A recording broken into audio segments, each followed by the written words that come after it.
اللہ تبارک و تعالیٰ جل شانہ کے ہاں حالات کا موسم کا بدلتا ہے۔ اگر آپ کو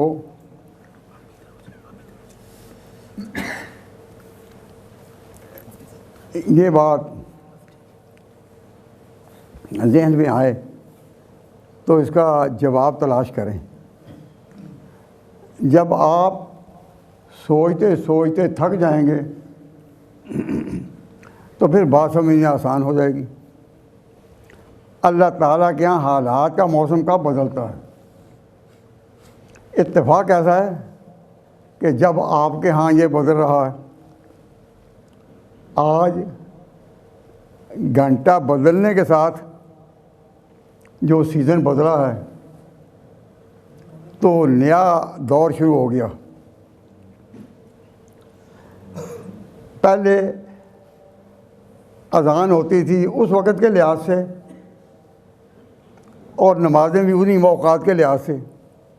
اب ایک گھنٹہ کی تبدیلی پر موسم ہو گیا تو 15 دن کے بعد جو اللہ تعالیٰ کا نظام ہے حالات کے موسم کا وہ بدلتا ہے۔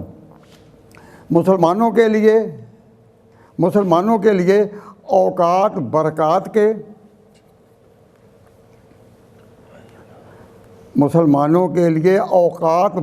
کے اور رحمتوں کے کب سے شروع ہوتے ہیں؟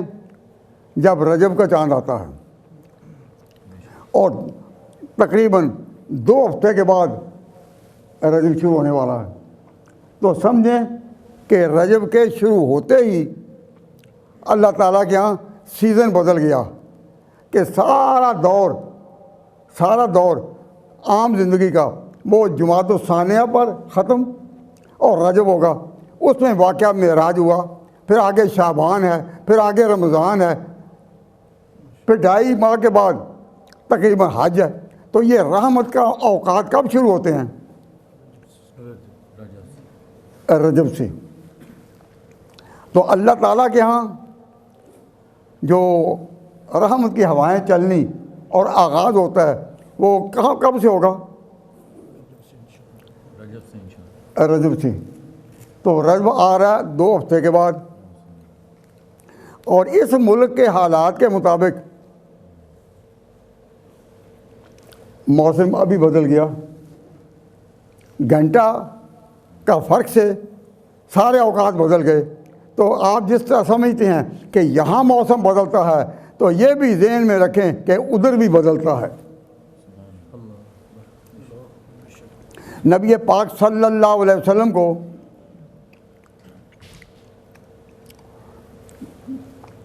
مشرکین نے مکہ مکرمہ میں اس قدر تکلیفیں دیں کہ اللہ تعالیٰ نے حضور کو یہ جو کہا، غور کریں، یہ جو کہا کہ آپ اب مدینہ ہجرت کر جائیں، اس سے پہلے اللہ تبارک و تعالیٰ نے حضور صلی اللہ علیہ وسلم کو معراج کی سیر کرا کر خود مکہ سے نکال کر دور دور کے علاقوں کو زیر ماتحت کر کے پیغمبر کو آگے کھڑا کیا۔ تو حضور کو اشارہ دیا گیا کہ اب آپ سے مکے سے نکلنے کا دور آ رہا ہے۔ تو مکہ سے مدینہ کے لیے بعد میں نکلے، اس سے پہلے اللہ تعالیٰ نے ان کو پوری دنیا پر عبور کرنے کے لیے پہلے نکالا۔ جبریل آئے تو اس واقعہ کو کہتے ہیں معراج کا واقعہ۔ تو یہ خصوصیت کس کی؟ رجب کی جو مہینہ آ رہا، پھر شعبان، شب برات وغیرہ، پھر برکات ہیں۔ تو اللہ تبارک و تعالیٰ کے ہاں یہ تبدیلی پہلے آئی اور ہجرت آپ کی مدینہ منورہ بعد میں ہوئی۔ تو آپ حضرات کو یہ بھی معلوم ہونا چاہیے کہ یہاں جب حالات بدلتے ہیں تو وہاں بھی بدلتے ہیں اپنے نظام میں، اور اب اتفاق سے دونوں اکٹھے ہو گئے۔ یہاں درس قرآن کا سلسلہ جو چلا آ رہا ہے، تو اس ہفتے درس قرآن کا جب آغاز ہوا ایک ہفتہ پہلے، تو وہ بھی اتفاق سے معراج النبی کی آیت آ گئی. تو میں سوچتا تھا کہ ادھر درس میں بھی وہی آیت آ گئی، اور حالات میں بھی موسم بدل گیا اور رجب شروع ہو رہا ہے 2 ہفتے کے بعد. تو اللہ تبارک و تعالیٰ کی رحمت کے یہ اوقات ہیں، تو ان اوقات کی کچھ قدر کریں اور ابھی سے ارادے کر لیں کہ ہم نے اللہ تعالیٰ کی ان رحمتوں کا استقبال کرنا ہے.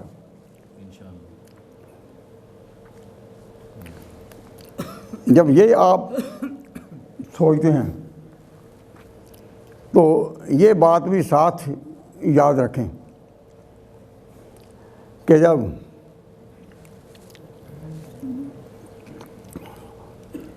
انسان کے اوپر شیطان کب مسلط ہوتا ہے؟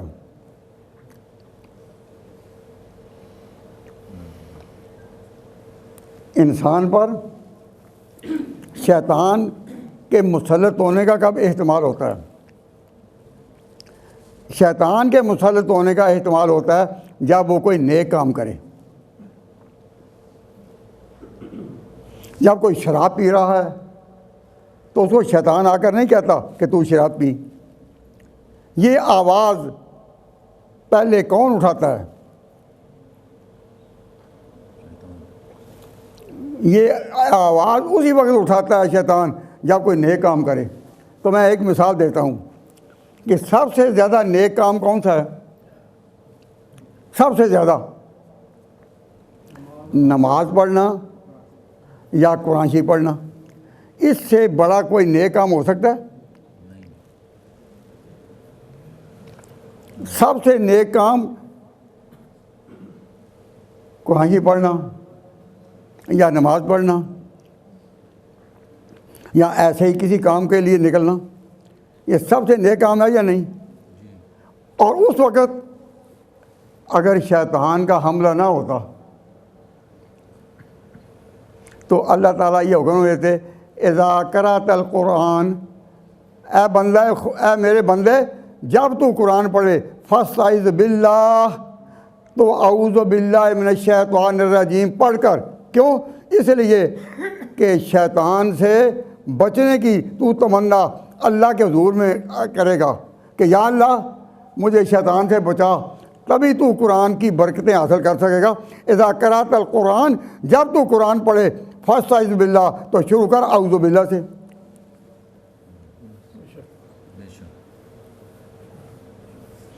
اب قرآن پڑھنا تو نیکی کا کام ہے نا، تو اسے اسی وقت کرنا ہے. شیطان نے ہم لوگ اسی وقت کرنا ہے نا. اس لیے کہا کہ نماز پڑھنے کہ تو قرآن شریف پڑھنے سے پہلے اعوذ باللہ پڑھ، اور سبحان اللہ اور اعوذ باللہ پڑھتے ہوئے تو سورہ فاتحہ میں داخل ہو الحمدللہ رب العالمین نماز میں، تو وہاں بھی اسی سے بچ. تو ہمارے باہر بزرگ جب تقریر کرتے تھے نا، تو مجھے اب یاد آ رہا ہے، تو پہلے وہ دعا اللہم انی اعوذ بک من ہمزات الشیاطین، اے اللہ مجھے شیطانوں کے مجمع سے بچانا. میں نے خود اپنے کانوں سے ان بزرگوں کو سنا کہتے ہوئے کہ جب تقریر میں، اور تقریر وہ حدیث میں یہ تھا، حضور سے یہ منقول ہے اللہم انی اعوذ بک من ہمزات الشیطان من ہمزات الشیاطین و اعوذ بک رب ان یحضرون. اے اللہ میں تیری پناہ میں آتا ہوں کہ یہ شیطان آ جائیں یہاں. تو انہوں نے مجھے بتایا، بزرگوں نے، کہ فضاؤں میں، خلاؤں میں، نیک مجلسوں میں شیطان اس قدر گھومتے پھرتے ہیں کہ میں نے جب تقریر شروع کی یا حدیث میں یہ وارد ہوا کہ جب تقریر کرے اعوذ بک من ہمزات الشیاطین شیطانوں سے بچا، یا علی شیطانوں، تو شیطان اتنے گھوم رہے ہیں، پھرتے ہیں، آپ اندازہ نہیں کر سکتے۔ تو نیکی میں آنا اور شیطان کی گرفت سے بچنا یہ نعمت اللہ کی۔ اللہ تعالیٰ ایسی نیکی کی توفیق دے کہ شیطان کی گرفت میں انسان نہ آئے، اور شیطان کی گرفت میں آیا نیکی تو بیکار ہو گئی نا۔ تو میں آج ایک بات کی طرف توجہ دلا رہا ہوں، اور یہ نہ سمجھیں کہ میں کسی وجہ سے یہ بات کر رہا ہوں، یہ حقیقت ہے۔ ایک دو علماء سے، علم والوں سے آج ہی میں نے پوچھا کہ حضور کے صحابہ میں سے کسی صحابی نے، سنو، حضور کے صحابہ میں سے کسی صحابی نے خواہش کی کہ مسجد میں اذان میں کہوں۔ بات غور کرنے کی ہے کہ نہیں؟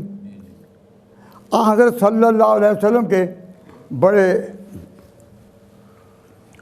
بڑی تعداد میں بڑے بڑے اکابر صحابہ موجود تھے، لیکن حضور صلی اللہ علیہ وسلم نے اپنی مرضی سے بلال کو، جو ایک آزاد شدہ غلام تھے، پہلے غلام تھے پھر آزاد ہوئے، زید بن حارث کو، ابو محذورہ کو، ابن ام مکتوم کو اپنی مرضی سے تو اذان کے لیے کھڑا کیا، لیکن کبھی کسی صحابی کے دل میں یہ تمنا پیدا ہوئی اور اس نے حضور سے کہا ہو کہ جی ثواب بڑا ہے، سابق کو خیر نیکی ہے بڑی، اور میں یہ اذان کہوں، تو حدیث کا لٹریچر، اتنی حدیث کی کتابیں ہیں، حدیث کا لٹریچر بہت بڑا ہے۔ تو میں خود بھی غور کر گیا، اور میں نے اہل علم سے پوچھا بھی کہ حضور صلی اللہ علیہ وسلم کی 23 سالہ پورے دور نبوت میں کبھی کسی صحابی نے، کبھی حضرت علی نے، کبھی حضرت عثمان نے، طلحہ نے، زبیر نے، خالد بن ولید نے کبھی بھی تمنا کی کہ مجھے اذان کہنے کا موقع دیا جائے؟ تو میں حیران ہوا کہ ایک بھی روایت نہیں ملی، اور پھر بھی میں دعویٰ کے ساتھ یہ نہیں کہتا، علماء کی خدمت میں گزارش کرتا ہوں کہ اگر کوئی روایت ملے تو مجھے بھی بتا دو، میں تلاش کرتا ہوں کہ کسی نے بھی تمنا نہیں کی۔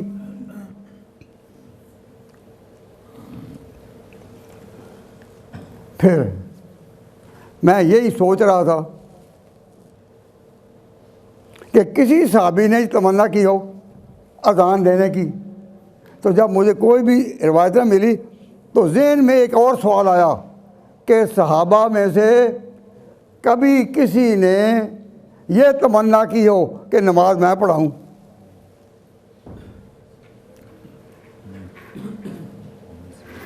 حضور صلی اللہ علیہ وسلم تو اللہ کے پیغمبر تھے، وہ تو نماز پڑھاتے تھے۔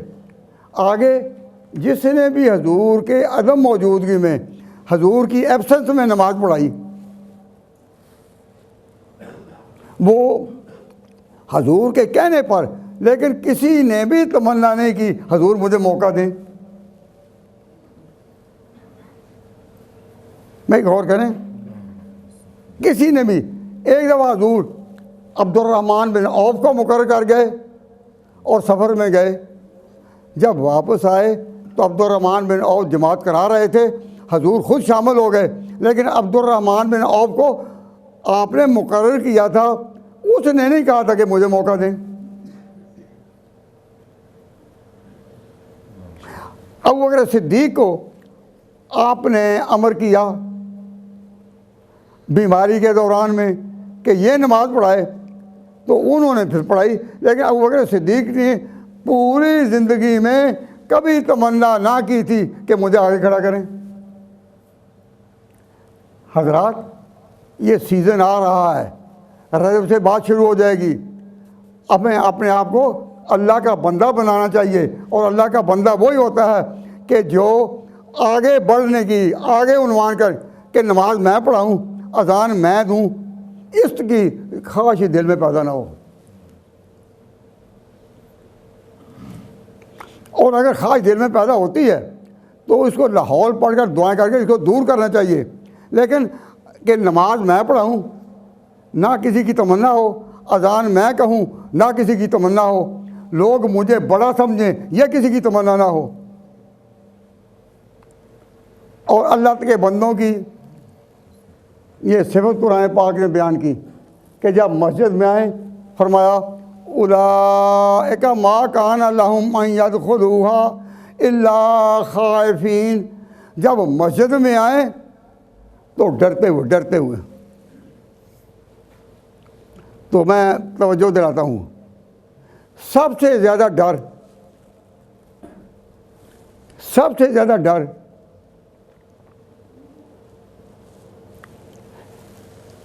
کس مسجد میں حاجی کا ہوگا؟ سب سے بڑا ڈر کہ مسجد جو حضرت ابراہیم نے بنائی نا، جو خانہ کعبہ جس کو کہتے ہیں، اس کے بارے میں جو فرمایا نا، یہ جو ہے نا کہ جب مسجد میں داخل ہو تو عاجزی کے ساتھ ڈرتے ہوئے۔ تو حضرت ابراہیم علیہ السلام نے جو مسجد بنائی اس کی اتنی ہیبت تھی، اس مسجد میں اللہ کے نام کا اتنا رعب تھا۔ میری بات سمجھ آ رہی ہے نا؟ اس مسجد میں اللہ کا اتنا رعب تھا کہ حرم شریف کے باہر، ابراہیم کے وہ جو حرم شریف کے باہر اگر کسی نے کسی کے باپ کو بھی قتل کیا ہو، اب باپ کا رشتہ بیٹے سے کیا ہے؟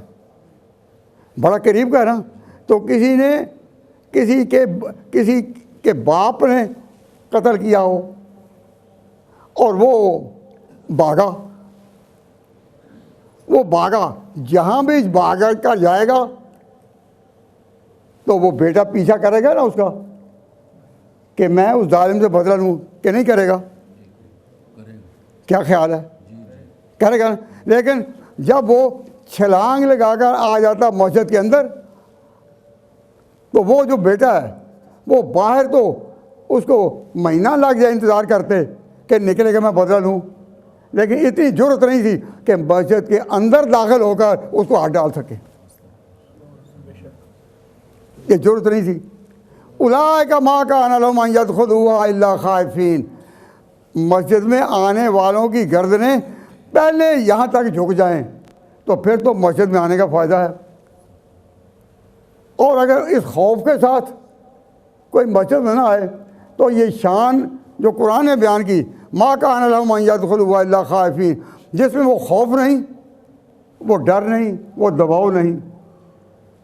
تو یاد رکھیے کہ جب ہم کہتے ہیں ارض حرم، اللہ تعالیٰ آپ سب کو بھی ارض حرم میں حج کے نام پر یا عمرہ کے نام پر داخلہ نصیب فرمائے۔ وہ ایسی جگہ ہے کہ حرم کے اندر وہ بھی داخل نہیں ہوتے تھے۔ اور اب ایک بات سنیں، ڈاکو کسی کے خیر خواہ ہوتے ہیں؟ میری بات سمجھ آ رہی ہے کہ نہیں؟ ڈاکو اور چور خیر خواہ ہوتے ہیں؟ ان کے لیے گردنیں اڑانا، کاٹنا عام ہے۔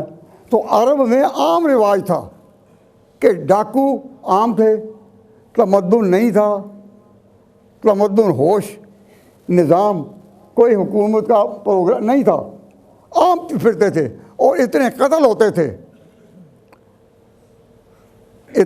ہوتے تھے کہ آپ اندازہ نہیں کر سکتے۔ لیکن جو کعبہ کے متولی تھے وہ تھے قریش، خاندان قریش، یہ کعبہ کے متولی تھے۔ کعبہ کے متولی یعنی جو ابراہیم کی مسجد ہے اس کے جو متولی تھے، جب وہ اپنے تجارتی قافلوں کے لیے نکلتے تو ڈاکو بھی کہتے نا یہ کعبے والے آ رہے ہیں، یہ کعبے والے، رستہ چھوڑو، ان پر حملہ نہیں کرنا۔ اللہ نے قرآن میں یہ ذکر فرمایا ہے کہ قریش جو خانہ کعبہ کے متولی تھے وہ اپنی تجارت کے کاموں کے لیے جب کبھی نکلتے، آخر مکہ کے رہنے والے تھے، ان کی بھی ضروریات ہوتی تھیں، جب وہ کبھی نکلتے تو یہ ڈاکو بھی آپس میں بات کرتے نا کعبے والے آ رہے ہیں، کعبے چھوڑو چھوڑو. لإیلاف قریش ایلافہم رحلۃ الشتاء والصیف. 2 سفر ہوتے تھے ان کے قریش کے جو مکہ کے تھے. ایک سفر تھا یمن کی طرف جہاں آج کل فضا بڑی گرم ہے. دوسرا سفر ہوتا ہے شام کی طرف. شام کی طرف وہاں بھی حالات ایسے ہی ہیں. تو 2 سفر تھے، ایک یمن کو ایک شام کو. تو جب کعبہ کے متولیوں کے قافلے چلتے تو کہتے کعبے والے آ رہے ہیں، کعبے والے آ رہے ہیں. تو کعبہ کی نسبت جاگتی تھی. تو میں توجہ آپ کو اس طرف دلا رہا ہوتا ہوں، یا ذرا غور کرے کہ اللہ کے ناموں سے، مسجد کے نام سے، حرم کے نام سے لوگوں کو آگے روب اور عزت ملتی ہے. عزت بنتی نہیں، عزت ملتی ہے. تو اللہ تبارک و تعالیٰ جل شانہ توفیق عطا فرمائے کہ یہ بات آپ سمجھیں کہ اللہ کے گھروں میں اور مسجدوں میں جب تک ڈرتے ہوئے نہ آئیں، اور یہ کہ ہم بندے ہیں، عاجز ہیں. اور یہ عاجزی صرف خدا کے مقابلے میں نہیں کہ مسجد میں آ کر خدا کو کہو کہ یا اللہ ہم تیرے آگے عاجز ہیں. نہ، اللہ تعالیٰ کے ساتھ تو مقابلے کا سوال ہی نہیں. ہم بندوں میں عاجز ہیں، بندوں میں عاجز ہیں. بندے جو نمایاں ہوتے ہیں، بندے جو نمایاں ہوتے ہیں کہ مسجد میں نماز پڑھانی تو امام جو ہے وہ ممتاز ہوتا ہے. اذان دینی ہے تو اذان دینے والا ممتاز ہوتا ہے. تو پورے صحابہ کی تاریخ میں یہ نہیں کہ کسی نے بھی تمنا حضور سے کی ہو کہ مجھے نماز کا موقع دے دیں، کسی نے کی ہو کہ مجھے اذان کا موقع دے دیں. اور آپ بھی کسی بھی عالم سے پوچھ لیں کہ ان 2 چیزوں کا کوئی ثبوت ہے. اگر نہیں تو پھر بات یہ کہ بندوں کی عاجزی وہی ہے جو بندوں میں ہو، بندوں میں ہو. عام جو نمازی ہیں ان کے بارے میں اگر ہم یہ سمجھیں کہ یہ ہم سے گھرے ہوئے ہیں تو مسجد میں آ کر یہ تصور بھی نہیں. اس لیے اللہ تبارک و تعالیٰ نے حضور کو جس رات سب سے بڑی شان دی وہ معراج کی رات تھی. تو وہاں اللہ تعالیٰ نے حضور کی عبدیت اور بندگی کا وہ مقام دیا کہ اس سے بڑھ کر حضور کی عاجزی کا اور بندگی کا اور کوئی عنوان نہیں. سبحان الذی اسریٰ بعبدہ. تو میں یہ توجہ دلا رہا ہوں کہ اللہ کی رحمت کا سیزن آ رہا ہے. مسجد میں جب آئیں اس لیے کہ ہم عاجز ہیں. اگر انسان اپنی عاجزی کا تصور نہیں کرتا تو وہ بندہ ہی کیا ہے؟ بندہ ہے جو بندوں میں اپنے آپ کو عاجز سمجھے. خدا کی آگے تو سب ہے ہی. اب یہ جو خانہ کعبہ ما کان لمن یدخلہ الا خائفین، تو میں یہ چونکہ یہ سیزن بدلا ہے اس سیزن کے لحاظ سے ہماری اذان پہلی ہوتی تھی 1:20 پر. اب چونکہ اوقات میں کوئی تبدیلی ہوئی لیکن تاہم آغاز یہی ہوگا. آج بھی آغاز ہوا 1 بجے پورے، آئندہ بھی انشاءاللہ العزیز آغاز ہوا کرے گا 1 بجے ہی. لیکن فرق کیا ہوگا کہ پہلے بیان ختم کب ہوتا تھا؟ 1:20 پر. اب 1:20 پر نہیں ختم ہوگا، اب ہوگا ختم 1 پر. سے 10 منٹ کا فاصلہ ہے نا. سنتیں پڑھنے کے لیے، اذان وغیرہ کے لیے اور کلیکشن کے لیے اوقات کون سے ہیں؟ 1:30 اور 1:30 بجے ہوں گے. تو اسے 10 منٹ کا ہے. تو یہ 10 منٹ کس کو ملے؟ آپ کو. یہ 10 منٹ مجھے ملے ہیں نا. نہیں، میں جو بیان کر رہا ہوں تو میں اب وہ 10 منٹ بھی لے لوں گا. جی بالکل. تو یہ 10 منٹ جو بات ہے وہ اسی لیے کہ رمضان آ رہا ہے انشاءاللہ اور یہ کل انشاءاللہ العزیز درس قرآن جو ہے وہ بھی اسی عنوان پر ہوگا کہ یہ رحمت کا دور آ رہا ہے۔ اللہ تعالیٰ توفیق عطا فرمائے۔ تو آپ حضرات بھی یہ ارادہ کریں کہ یا اللہ ہماری رمضان کی، ہماری معراج کے مہینے رجب کی اور شعبان کی برکات کو گم نہ کرنا، توفیق دینا اللہ تبارک و تعالیٰ کا کام ہے۔ اب چونکہ 1:30 ہوا ہے تو اذان 1 منٹ 2 منٹ پہلے ہو گئی، میں نے 2 منٹ زیادہ نہیں لیے، اذان ہی پہلے ہو گئی۔ اللہم صلی علی محمد وعلی آل محمد کما صلیت علی ابراہیم وعلی آل ابراہیم انک حمید مجید انا نسألک العفو والعافیہ۔ اے اللہ اس عاجزانہ دعا کو قبول فرما، اس عاجزانہ دعا کو قبول فرما۔ ہر بھائی اپنے دل میں جو تمنا اور آرزو رکھتا ہے اس کو پورا فرما، مسلمانوں کو عزت عطا فرما۔ اور یہ آواز جو یہ میسج کا یہ ریکارڈ کر رہے ہیں ان کی وجہ سے پورے دنیا کے ملکوں میں پھیلے گی۔ یا اللہ اس کو بھی دعا کی قبولیت کا ذریعہ بنا۔ وصلی اللہ تعالیٰ علی خیر خلقہ محمد وآلہ وصحبہ اجمعین برحمتک یا ارحم الراحمین۔